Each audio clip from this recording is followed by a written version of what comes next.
Hi friends, ಎಲ್ರಿಗೂ ನಮಸ್ಕಾರ. ಇವತ್ತು ನಾನು ನಮ್ಮ ಚಾನಲ್ ಏನು ರೆಸಿಪಿ ಮಾಡಿ ತೋರಿಸ್ತಾ ಇದ್ದೀನಿ ಅಂದರೆ ಸಿಂಪಲಾಗಿ ಒಂದು ಪೆಪ್ಪರ್ ಚಿಕನ್ ಮನೇಲೇ ಹೇಗೆ ಮಾಡ್ಕೊಳ್ಳೋದು ಅಂತ. ಇದಕ್ಕೆ ನಾನು ಮೊದಲಿಗೆ 1 kg ಅಷ್ಟು ಚಿಕನ್ ತೊಗೊಂಡಿದ್ದೀನಿ ವಿತ್ ಸ್ಕಿನ್ನೇ. ಅದ್ರ ಜೊತೆಗೆ ಸ್ವಲ್ಪ ಲಿವರು ಗುಂಡಿಕಾಯಿ ಹಾಕ್ಕೊಂಡ್ರೂ ಚೆನ್ನಾಗಿರುತ್ತೆ ಟೇಸ್ಟು.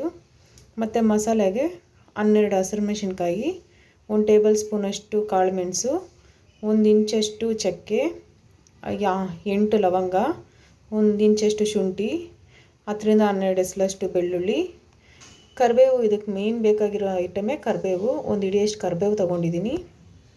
ಒಂದು ಅರ್ಧ ಟೇಬಲ್ ಸ್ಪೂನಷ್ಟು ಅರಿಶಿನದ ಪುಡಿ, ಉಪ್ಪು ನಿಮ್ಮ ರುಚಿಗೆ ತಕ್ಕಷ್ಟು, 2 ಟೇಬಲ್ ಸ್ಪೂನ್ ಅಷ್ಟು ಎಣ್ಣೆ ತುಂಬ ಜಾಸ್ತಿ ಹಾಕ್ಕೊಬೇಡಿ, 2 ಟೇಬಲ್ ಸ್ಪೂನಷ್ಟು ಸಾಕು. ಈಗ ಮೊದಲಿಗೆ ನಾವಿಲ್ಲಿ ಒಂದು ಕಡಾಯಿ ಇಟ್ಕೊಂಡು ಕಡಾಯಿಗೆ ನಾವು ಎತ್ತಿಟ್ಟಿರೋಂಥ ಎಣ್ಣೆ ಹಾಕ್ಕೊಳ್ಳೋಣ.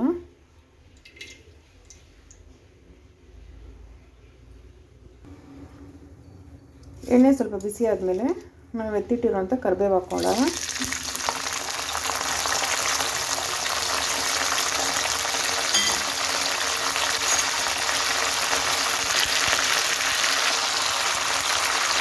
ಒಂದು ನಿಮಿಷ ಕರಿಬೇವು ಒಳ್ಳೆ ಸ್ಮೆಲ್ ಬಂದಿದ್ದಾದಮೇಲೆ ಈಗ ನಾವು ತೆಗೆದಿಟ್ಟಿರೋಂಥ ಚಿಕನ್ ಹಾಕ್ಕೊಳ್ಳೋಣ.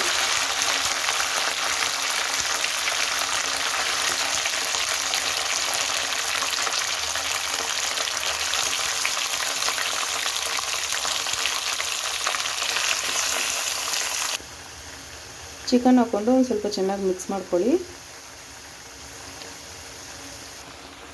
ಈಗ ಚಿಕನ್ ಜೊತೆಗೇ ನಾವು ಎತ್ತಿಟ್ಟಿರೋಂಥ ಅರಿಶಿನದ ಪುಡಿ ಹಾಕ್ಕೊಳ್ಳೋಣ.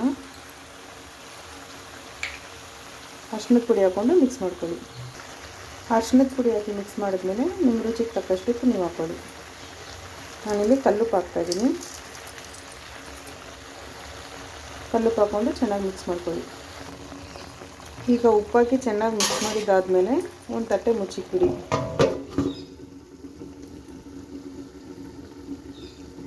ನೀವು ತಟ್ಟೆ ಹಾಕಿ ಮುಚ್ಚಬೇಕಾದ್ರೂ ಯಾವುದೇ ಕಾರಣಕ್ಕೂ ಈ ಚಿಕನಿಗೆ ನೀರು ಸೇರ್ಸೋಕೆ ಹೋಗಬೇಡಿ. ಯಾಕಂದರೆ ಇದಕ್ಕೆ ನೀರು ಸೇರಿಸಿದ್ರೆ ಚೆನ್ನಾಗಿರಲ್ಲ. ಆ ಚಿಕನಲ್ಲಿ ಬರೋ ನೀರಲ್ಲೇ ಬೆಂದೋಗುತ್ತದು. ತಟ್ಟೆ ಹಾಕಿ ಮುಚ್ಚಿ ಒಂದು 10 ನಿಮಿಷ ಇಟ್ಟಿರಿ. ಈಗ ಫ್ರೆಂಡ್ಸ್, ಚಿಕನ್ ಬೇಯೋಷ್ಟರಲ್ಲಿ ನಾವು ಮಸಾಲೆ ರೆಡಿ ಮಾಡ್ಕೊಳ್ಳೋಣ. ಮಸಾಲೆಗೆ ನಾವು ಎತ್ತಿಟ್ಟಿರೋಂಥ ಚಕ್ಕೆ, ಲವಂಗ, ಶುಂಠಿ, ಬೆಳ್ಳುಳ್ಳಿ, ಹಸಿಮೆಣಸಿನ್ಕಾಯಿ, ಕಾಳು ಮೆಣಸೆಲ್ಲ ಹಾಕಿ ರುಬ್ಕೊಳ್ಳೋಣ. ನೋಡಿ ಫ್ರೆಂಡ್ಸ್, ಹಿಂಗೆ ರುಬ್ಕೊಂಡು ನೀರು ಸಾಕಾಗಿಲ್ಲ ಅಂದರೆ ಒಂದು ಸ್ವಲ್ಪ ನೀರು ಹಾಕ್ಕೊಳ್ಳಿ, ಸಾಕು ಅಷ್ಟೇ. ಈಗ ಚೆನ್ನಾಗಿ ನೈಸಿಗೆ ರುಬ್ಕೊಳ್ಳಿ.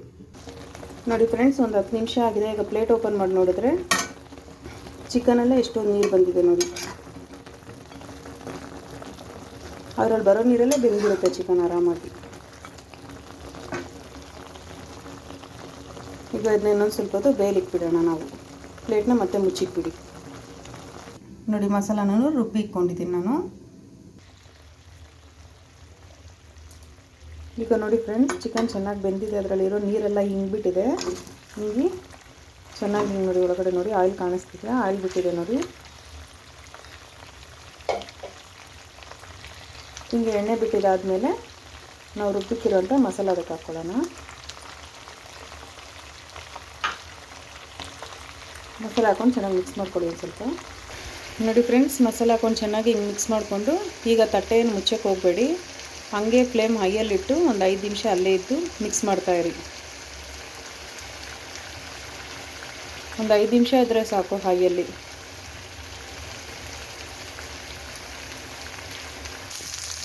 ನೋಡಿ ಫ್ರೆಂಡ್ಸ್, ಈಗ ಒಂದು 5 ನಿಮಿಷ ಆಗಿದೆ. ನಾವು ಹಾಕಿರೋಂಥ ಮಸಾಲೆ ಎಲ್ಲ ಚೆನ್ನಾಗಿ ಅದಕ್ಕೆ ಮೆತ್ಕೊಂಡ್ಬಿಟ್ಟಿದೆ ಚಿಕನ್ಗೆನೇ.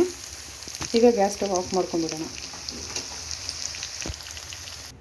ನೋಡಿ ಫ್ರೆಂಡ್ಸ್, ಈಗ ತುಂಬ ರುಚಿಯಾದಂಥ ಪೆಪ್ಪರ್ ಚಿಕನ್ ರೆಡಿಯಾಗಿದೆ. ಇದು ನೀವು ಈರುಳ್ಳಿ ಬೇಕಾಗಿಲ್ಲ, ಇದಕ್ಕೆ ಟೊಮೆಟೊ ಬೇಕಾಗಿಲ್ಲ, ತುಂಬ ಚೆನ್ನಾಗಿರುತ್ತಿದ್ದು. ಈ ರೆಸಿಪಿನ ನೀವು ನಿಮ್ಮ ಮನೇಲಿ ಮಾಡಿ ನೋಡಿ. ಮತ್ತು ಈ ಚಿಕನ್ ತೆಗ್ದಿದ್ದಾದಮೇಲೆ ಆ ಬಾಣಲೆಯಲ್ಲಿ ಒಂದು ಸ್ವಲ್ಪ ಮಸಾಲೆ ಇರುತ್ತಲ್ವ, ಅದಕ್ಕೆ ಅನ್ನ ಹಾಕ್ಕೊಂಡು ಮಿಕ್ಸ್ ಮಾಡ್ಕೊಂಡು ತಿಂದ್ರಪ್ಪ ತುಂಬ ಚೆನ್ನಾಗಿರುತ್ತೆ. ನೀವು ಈ ರೆಸಿಪಿನ ಸೇಮ್ ಇದೇ ಥರ ಮನೇಲಿ ಮಾಡಿ ನೋಡಿ, ತುಂಬ ರುಚಿಯಾಗಿರುತ್ತೆ. ಹೀಗೆ ನಮ್ಮ ಚಾನಲ್ ನೋಡ್ತಾಯಿರಿ, ಸಬ್ಸ್ಕ್ರೈಬ್ ಮಾಡ್ಕೊಳ್ಳಿ ಫ್ರೆಂಡ್ಸ್, ಸಪೋರ್ಟ್ ಮಾಡಿ. ಧನ್ಯವಾದಗಳು.